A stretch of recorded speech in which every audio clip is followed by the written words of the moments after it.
ಇದು Kawasaki disease ಅಂದರೆ ಇದು ಆ್ಯಕ್ಚುಲಿ ಇದು ಹೆಸರು ಜಪನೀಸ್ ನೇಮ್ ಇದು ಹೌದು. ಇದು ಕವಾಸಾಕಿ ಅಂದರೆ ಈ ರೋಗ ಜಪಾನ್ದಲ್ಲಿ ಫಸ್ಟ್ ಕಂಡು ಬಂದಿತ್ತು.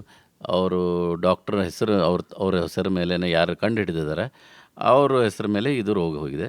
ಇದರಲ್ಲಿ ಏನಿದೆ, ಒಂಥರ ವೈರಸ್ ಥರ ಇನ್ಫೆಕ್ಷನ್ ಆಗುತ್ತೆ. ಫಸ್ಟು ಫೀವರ್ ಆಗುತ್ತೆ. ಆಮೇಲೆ ಒಂದು 10-15 ದಿವಸ ಆದಮೇಲೆ ಕಂಟಿನ್ಯೂಸ್ ಹೈ ಗ್ರೇಡ್ ಫೀವರ್ ಬರ್ತವೆ. ಪೂರೇ ಅದು ಜ್ವರ ಎಷ್ಟು ಹೈ ಗ್ರೇಡ್ ಇರುತ್ತೆ ಅಂದರೆ ಅದು ನೀವು ಪ್ಯಾರಾಸಿಟಮಾಲ್ ಆಗಲಿ ಏನಾದರೂ ತೊಗೊಂಡ್ರು ಕೂಡ ಇಮಿಡಿಯೇಟ್ಲಿ ವಿದಿನ್ 2 hours ಮತ್ತೆ fever. And fever last for about 10 days, 8 days, 10 days ಎಲ್ಲರೂ ವರಿಯ ಮಾಡ್ತಾರೆ, ಎದಕ್ಕೆ ಇದು ಕಡಿಮೆ ಆಗ್ತಾಯಿಲ್ಲ ಏನು.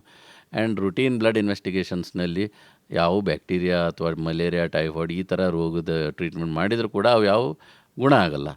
ಸೊ ಅದಕ್ಕೆ ಸ್ಪೆಸಿಫಿಕ್ ಲಕ್ಷಣಗಳಿವೆ. ಅದರಲ್ಲಿ ಬಾಡಿ ಮೇಲೆ ರೆಡ್ ಕಲರ್ಡ್ ರ್ಯಾಶ್ ಬರುತ್ತೆ.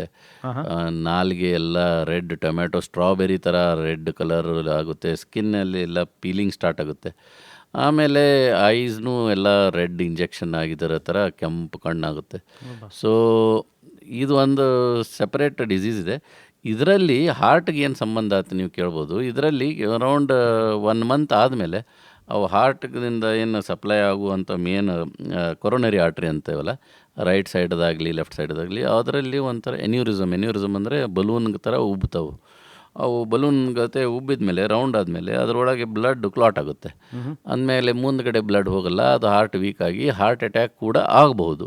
Rare complication, one of the cause for heart attack in children ಅಂತ ಲಿಸ್ಟ್ ಮಾಡ್ತಾ ಹೋದರೆ ಇದು one of the rare cause. But ಇವೆಲ್ಲ take home messages, don't worry about Kawasaki disease, it is a very rare thing.